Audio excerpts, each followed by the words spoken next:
Kita akan simak bagaimana dengan saham yang sudah kami rangkum tadi dari Pak Andre ini. Ini cocoknya untuk apakah jangka pendek saja atau seperti apa?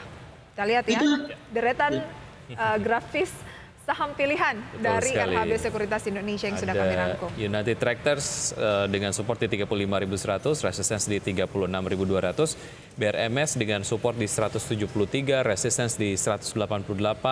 ACES ataupun ACE Hardware dengan support di 630 dan resistance di 660, dan Mark dengan support di 770 dan resistance di 850. Rekomendasinya semuanya buy. Ini jelas bukan untuk tahun depan ya Pak Andre ya? Bukan. Itu buat hari ini aja, buat trading hari ini. Oh, buat trading saja. Oke, kita ulas mulai dari UNTR dulu. Betul, kali ya. Silakan Pak Andre. Ya, buat UNTR juga kita lihat kan pergerakan harga saham UNTR itu hari Jumat naik cukup tinggi ya, dan saya lihat UNTR itu masih ada peluang yang cukup bagus ke depannya. Karena apa? Karena sekarang permintaan akan alat-alat berat tuh lagi tinggi. Kalau kita tanya ke perusahaan leasing alat berat atau juga kita tanya ke UNTR sendiri, mereka bilang untuk dapetin alat berat saat ini tuh butuh waktu minimal 6 bulan baru dapat. Ini bisa jadi garansi buat earningnya United Tractors ke depannya. Dan again tadi saya udah sempat ungkapkan di awal bahwa saya lihat sektor batubara kemungkinan masih akan cukup bagus di kuartal keempat, karena memang harga batubara juga kelihatannya masih oke lah ya. Ini juga akan bawa sentimen ke United Tractors. Makanya kita lihat buat hari ini United Tractors, terutama karena hari Jumat kemarin harganya naiknya cukup tinggi, ini mungkin akan berlanjut di hari ini buat trading hari ini di United Tractors. Buat BRMS, saya lihat ada banyak berita positif dari company, terutama untuk proses tambang emasnya yang ada di Sulawesi, dan ada update menarik bahwa pabriknya udah mulai beroperasi dengan baik. Bahkan dari BRMS ada mau menaikkan kapasitas produksi pabrik emas ke depannya. Ini akan mendorong sentimen yang bagus buat sahamnya BRMS hari ini, dan kita percaya ini akan cukup bagus. Buat S Hardware sebenarnya industrinya masih berat, cuma yang saya lihat kenapa S Hardware itu menarik karena harga saham S Hardware itu sudah turun cukup dalam beberapa minggu ini, dan kemungkinan udah di level bawahnya, dan udah mulai ada sedikit positif berita dari S Hardware juga. Makanya saya lihat S Hardware kelihatannya akan bagus juga untuk trading buat hari ini. Ini sama juga dengan Mark ya. Mark juga harga sahamnya juga turun cukup dalam 1-2 bulan ini, dan kelihatannya udah di level supportnya. Makanya kita rekomendasi trading buat Mark itu buat hari ini kelihatannya cukup bagus. Baik, BRMS, S Hardware, kemudian Max ini jarak antara support dan juga resistance-nya cukup dekat, tapi kemudian kalau kita lihat United Tractors jaraknya cukup jauh. Apakah Anda melihat chance untuk United Tractors dapat di koleksi untuk jangka menengah, Pak Andre, atau tetap main pendek saja? United Tractors buat jangka menengah cukup bagus karena fundamental yang tadi saya cerita, permintaan akan alat berat, demand buat alat berat itu masih sangat tinggi. Bahkan orang untuk beli alat berat itu harus nunggu minimum 6 bulan. Jadi ini bisa menggaranti earningnya United Tractors paling nggak dalam 6 bulan ke depan dari alat berat yang cukup tinggi. Dan kita tahu pendapatan dan earning dari alat berat ini kontribusinya bisa lebih dari 30% buat United Tractors. Oke, Anda melihat untuk 6 bulan ke depan masih menarik, dan kebanyakan kan yang menggunakan alat berat di United Tractors ini kan dari tambang batubara gitu ya. Anda bilang tadi tambang batubara ini kemungkinan akan sudah moderat. Tapi memang untuk UNTR hanya sebatas ya maksimal 6 bulan ke depan ya Pak Andre ya? Iya. Berarti sampai kuartal 1 2023 seperti proyeksi Anda terkait emiten komoditas yang kemungkinan sudah akan mulai turun gitu ya harganya ya? Baik, oke. Dan Pak Andre dan juga pemirsa tetap bersama kami, usai jeda kami akan segera kembali. Terima kasih Anda kembali bersama kami masih di Market Buzz dan masih berbincang bersama dengan Pak Andre Wijaya, Head of Research RHB Sekuritas Indonesia. Dan tadi Wiki ya, Pak Andre sudah menjelaskan beberapa saham yang masih menarik untuk dicermati, tapi memang ini lebih ke trading jangka pendek, UNTR, BRMS, ACES, Mark. Tapi UNTR katanya pengecualian ini bisa untuk 6 bulan ke depan sambil mencermati perkembangan dari emiten ini. Apakah memang kondisinya saat ini Pak Andre, saat ini lebih cocok untuk trading jangka pendek saja? Iya, karena gini, kalau saya lihat buat pergerakan market saat ini ya, memang performa kita sangat bagus year to date. Kita dibanding dengan negara lain, kita sangat outperform, bahkan mungkin bisa dibilang kita indeks IHSG itu tertinggi kedua di dunia setelah Brazil. Cuma ya perlu hati-hati dengan posisi kita yang sangat outperform ini, resiko buat koreksi besar. Dan kalau kita lihat dana asing di Indonesia memang sangat besar juga. Tadi sudah sempat disebutkan bisa di atas 80 triliun dana asing. Cuma kalau kita lihat dana asing itu kuatnya masuk ke Indonesia itu di kuartal pertama dan kuartal kedua. Dan memasuki bulan Oktober itu kita masih net inflow, tapi net inflow-nya itu udah nggak setinggi apa yang kita lihat dana asing yang net inflow di kuartal pertama dan kedua. Bahkan di beberapa hari kita ada lihat net outflow yang cukup besar. Contohnya hari Jumat kemarin, itu ada net outflow lebih dari 400 miliar dari IHSG.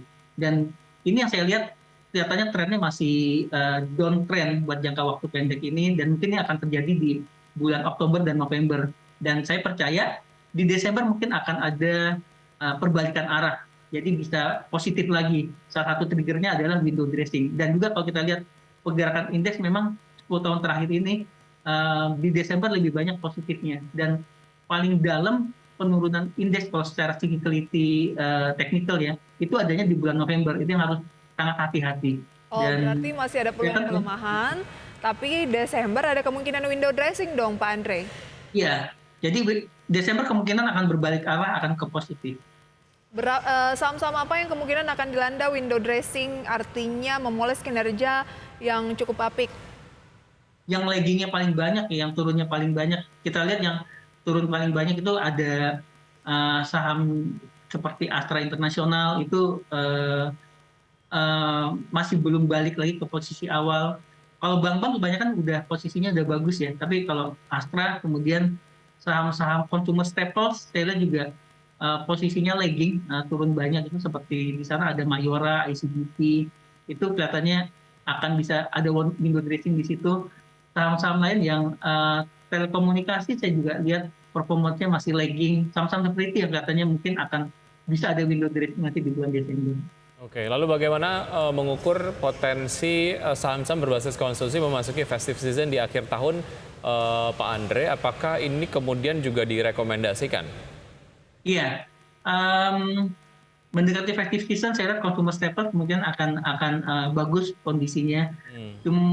Buat retailer cuma masih harus hati-hati ya, karena inflasi kita lagi tinggi kan, lagi naik. Kemungkinan ini akan berdampak juga terhadap daya beli masyarakat dan akan berdampak juga terhadap kemampuan beli. Jadi retailer kemungkinan masih agak berat. Tapi di consumer staple saya masih lebih positif, karena kondisi di mana ada inflasi tinggi, orang akan tetap butuh beli bahan-bahan kebutuhan pokok seperti Indomie, seperti mie instan atau beras, atau juga makanan seperti snack, itu akan tetap masih bagus dibandingkan retailer yang orang masih bisa nunda untuk beli di saat ekonomi ada inflasi yang tinggi. Ya, analisis yang sama juga berlaku di sektor properti, Pak Andre. Apakah demikian? Karena memang terkait dengan tren dari suku bunga acuan sendiri yang dinaikkan oleh Bank Indonesia begitu. Artinya secara proyeksi, apakah ini kurang lebih sama lah seperti yang Anda lihat di sektor konsumsi yang kemudian cukup sensitif terhadap inflasi? Betul, properti juga akan mengalami kondisi yang sama. Apalagi properti sekarang kan udah nggak ada kebijakan keringanan pajak PPN ya, itu akan mulai berakhir. Dan ketika kebijakan insentif pajak PPN itu berakhir, saya akan lihat kemungkinan akan ada perlambatan di penjualan properti, di marketing sales-nya. Selain juga financing cost juga mungkin akan naik, karena BI rate yang kecenderungannya juga akan naik juga mengikuti kenaikan suku bunga The Fed. Artinya ada dua sentimen yang memberatkan dari pergerakan properti ya, di antaranya adalah seperti yang tadi disampaikan, sudah tidak ada lagi insentif perpajakan, kemudian juga kenaikan dari suku bunga acuan sih yang sudah dilakukan oleh Bank Indonesia. Oke, kita beralih ke pembukaan perdagangan pada pagi hari ini, di mana indeks harga saham gabungan telah dibuka tapi masih turun 0,48% di 6.780. Pak Andre melihat pergerakan dari IHSG saat ini, Anda katakan tadi memang sampai November peluangnya masih akan dilanda aksi jual gitu ya. Biasanya secara historis seperti itu. Target pelemahan dari IHSG ke posisi berapa Pak Andre? Wah, ini paling susah dijawab ya. Support Ya terkuat bisa di bawah berikutnya. 6.000 ya, 6.800, 6.000, mungkin paling rendah di 6.700 ya. Mungkin Sekarang segitu. sudah 6781 Pak Andre. Oh, udah 6.781 sekarang. Sudah 6781. Ya kan masih bisa ada pelemahan paling nggak 5%-an masih bisa ya dari posisi sekarang ya. Oke, masih ada peluang turun. Kalaupun ada pembalikan arah akhir tahun kan masih banyak nih Pak Andre yang optimis katanya bisa 74 sampai 75. Kalau dari RHB akhir tahun bisa ke berapa? Di 7350 target indeks kita di akhir Lebih tahun. moderat gitu ya. 50. Oke, sejauh ini IHSG memang bergerak melemah 0,54% di level 6.775,722 dan kita akan lihat sebetulnya mengenai saham-saham yang masuk dalam jajaran top losers dan juga top gainers. Ini kalau kita lihat dari apa yang kemudian diterjemahkan oleh pelaku pasar Pak Andre mengenai statement dari IMF sendiri bahwa Indonesia menjadi sebuah titik terang lah. Nah, bagaimana pasar modal ataupun pelaku pasar menerjemahkan ini melalui strategi perdagangannya hari ini begitu, ataupun mungkin beberapa waktu ke depan? Nanti akan kita jawab ya Pak Andre, kita lihat deretan grafis pembukaan perdagangan berikut ini. Selengkapnya bisa Anda saksikan di layar. Di mana IHSG terpantau mengalami pelemahan 0,49% di 6.781. Jakarta Islamic Index turun 0,61% di 596 dan LQ45 turun 0,54%, 961. Ya, sementara itu saham-saham yang masuk ke dalam top gainers diantaranya BBNI, kemudian Siko, Goto, dan juga KLBF dengan penguatan masing-masing 0,89%, 0,78%, 0,99%, dan 0,27%. Dari deretan losers pemirsa dihuni oleh saham-saham seperti BBCA yang melemah 0,91% di kisaran 8.175, Telkom turun 1,17%, 4.240, BBRI tertekan 0,23% di kisaran 4.260 dan Bumi turun 3,09% pada kisaran 157. Oke, menyambung apa yang tadi saya sempat sampaikan Pak Andre, apa yang bisa dilakukan terkait dengan statement dari IMF yang menyampaikan bahwa Indonesia adalah titik terang dari ekonomi global lah. Iya, mungkin gini, saya bisa ngomong seperti kita memang kondisinya jauh lebih bagus daripada negara lain, terutama negara-negara di Eropa yang sekarang ada krisis energi, bahkan ada krisis pangan. Kita juga lebih bagus daripada Jepang yang mata uang yennya turun 25%. Rupiah kita masih cenderung, walaupun rupiah kita turun, tapi itu masih cenderung stabil ya. Cuma mungkin yang saya bisa lihat, walaupun kita lebih bagus daripada negara lain, tapi kita nggak terlepas juga dengan pasti ada impact-nya juga. Jadi kalau misalnya ekonomi global itu ada resesi, ada krisis, itu secara nggak langsung akan ada impact-nya terhadap Indonesia.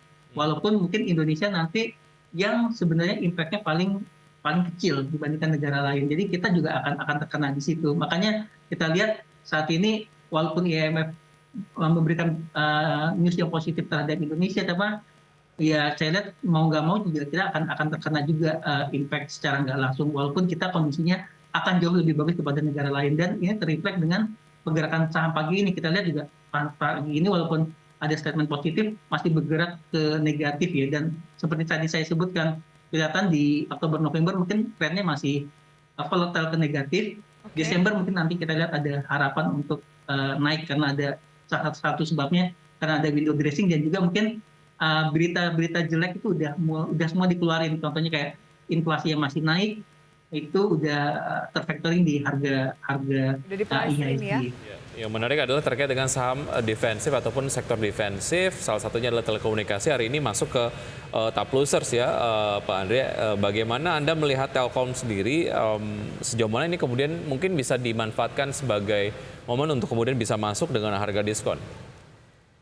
Buat Telkom Indonesia, saya mungkin lebih anjurkan masuk setelah GoTo itu lock-up periodnya selesai. Karena kan salah satu penyebab penurunan kenapa Telkom Indonesia turun itu karena kita lihat saham GoTo tuh turun cukup dalam, sehingga kemungkinan akan ada unrealized loss Telkom dari investasi di GoTo.